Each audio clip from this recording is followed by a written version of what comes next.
Hi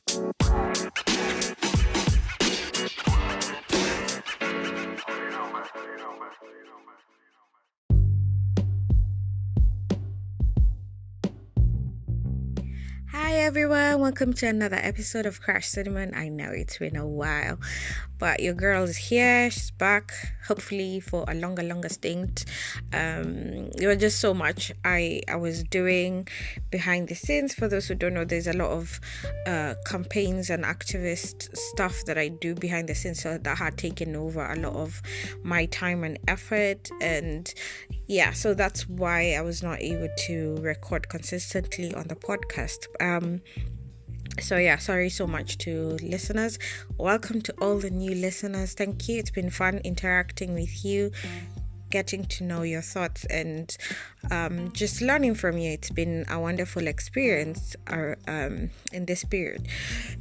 Sorry. So in this episode, actually, I was toying between what to call the title, and obviously you need a title for every episode, but it's just the nature of what we're going to discuss today is a bit, what can I say, I don't know, I don't want to say it's disturbing, but it's made me think a lot. So for the new listeners who don't know, this podcast is based in the UK, in a city called Liverpool, and over the last few weeks, there have been a few cases of murders in the UK, nationwide. But one specific murder that I want to speak about is about a lady called Nicola. And she's a mom, she has a partner, and how it was reported is that she went to walk her dog, and which this area was in Lancashire by a river, and apparently she was sat on a bench and she had a work call. Not sure if it was a video call, but it was a work call, and then apparently she left the phone on the bench and she removed the chain on her dog and disappeared. So it's been a few weeks, I think 3 weeks or close to 4 weeks, nationwide look for her.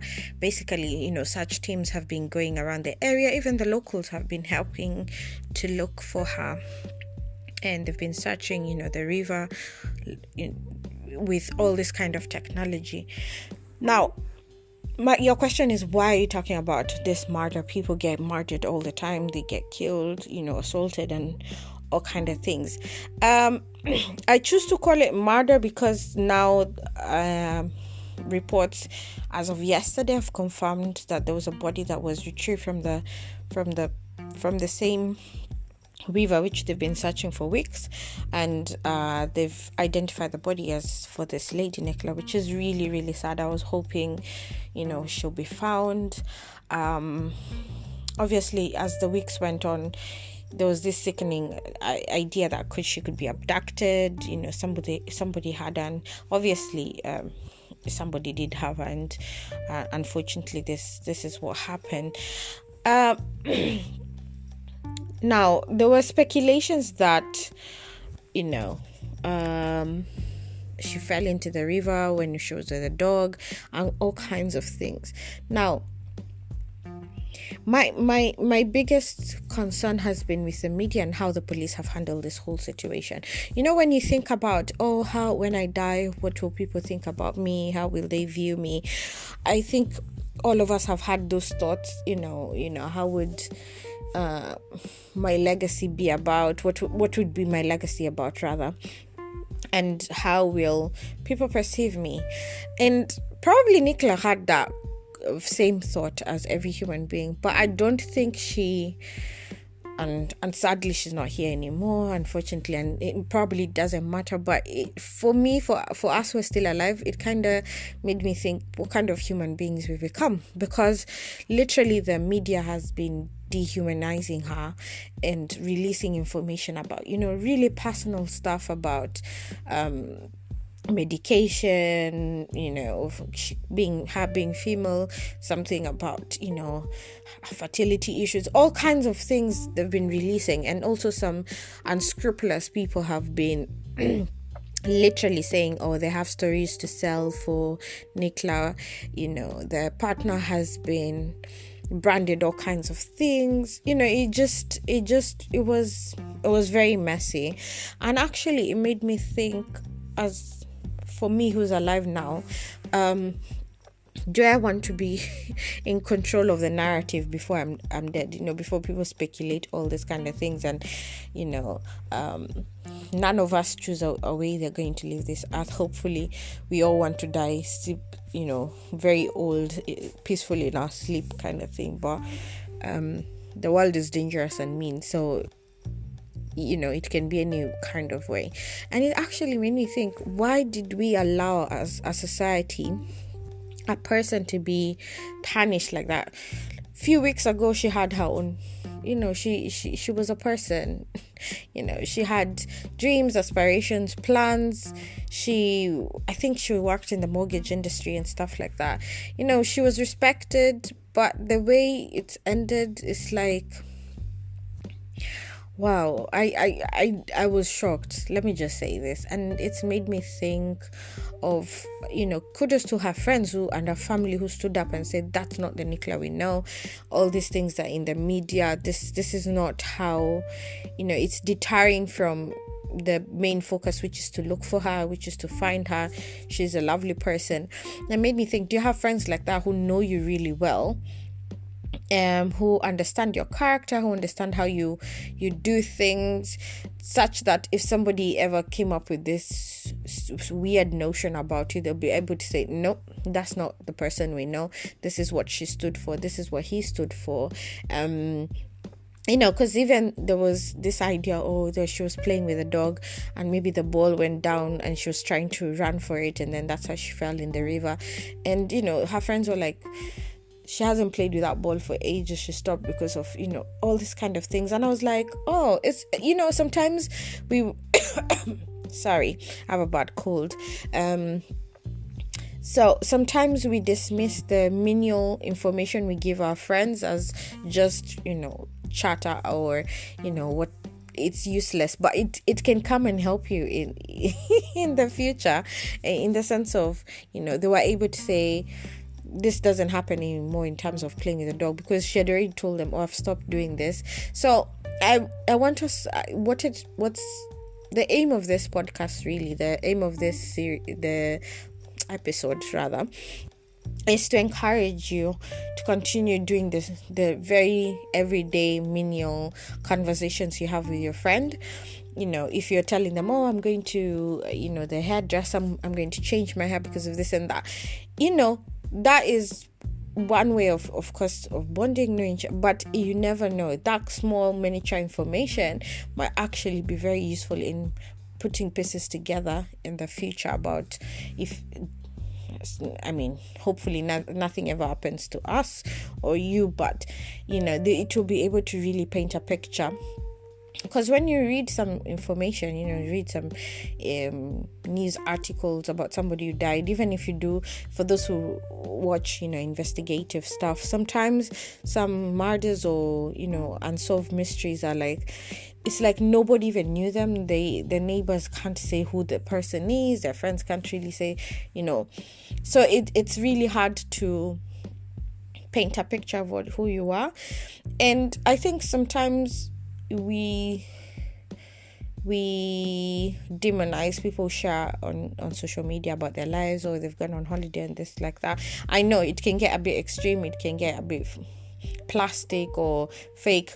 I know there's that part, but the good part whereby people can see your life and things like that, they can actually say, no, this narrative you're trying to portray, like she was depressed or whatever, or never used to leave the house, is not true. So I want you to think long and hard actually about your life. Are people able to really depict who you are, and say, okay, by virtue of my interaction with ABCD, I'm able to say this is what they like, this is their lifestyle, they wouldn't do certain things? Because I feel that's what helped in this situation, when the media and all sorts of weirdos tried smearing her her own reputation or whatever. The friends and the family are the ones who are able to bring it back to the drawing board to say, no, the focus of this is to find Nicola. Like they always had to steer back the sheep, and you need people like that in your life. You need people who can steer back the sheep, basically. But also it's what you give. And that's why I am always about relationships, about human relationships. If you're not interacting and being your authentic self with people, they will never know you. They will never be able to say, oh, I know so and so, and to this depth, and I can actually talk about it. So I think the lesson for this is, have good, wholesome relationships with the people in your life, whether it's your partner, whether it's your friends, whether it's your family, or your work colleagues, that, the same person they see at home is the same person they see in the workplace, in that kind of thing. I'm not saying you can't be multidimensional in the things you like, or in terms of things you're involved in, but what I'm saying is it's to a point whereby people won't be confused about you. And it's not just about when you die. No, even now, if there was ever a scandal about you or anything that was to discredit who you were, people would say, actually, no, that's not the person you are. And yeah, I think it will encourage us to be better human beings, and also to be very sensitive what we say about others, because these children, her children, Nicola, will grow up and will read the news articles that were written about the mom, which are not true. And it's really sad. It will be confusing, because they'll be like, was mom really like this? And it's not true, So also be very open with your children.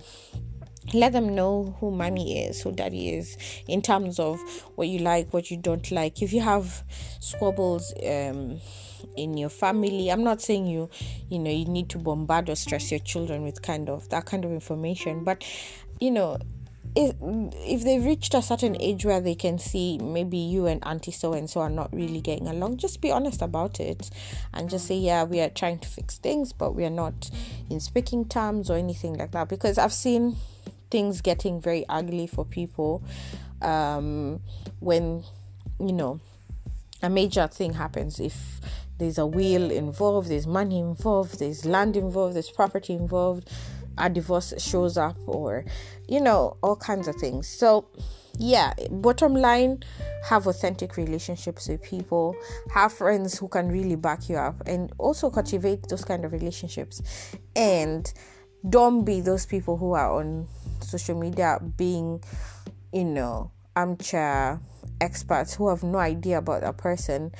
Don't. In fact, now I want to encourage all of you. Newspapers used to be, what they say is the truth. But now, honestly, you have to do your research for yourself. Once you see an article in the newspaper, you're just like, okay, almost like go with your felt pen. You're like, nah, this could not be true 100%. The stats, I don't know. Question everything. Don't just consume everything out there, because it could be a lie. It just could be a lie in the kind of times we live in right now. So yeah, so thank you for joining me in this episode, and see you in the next one.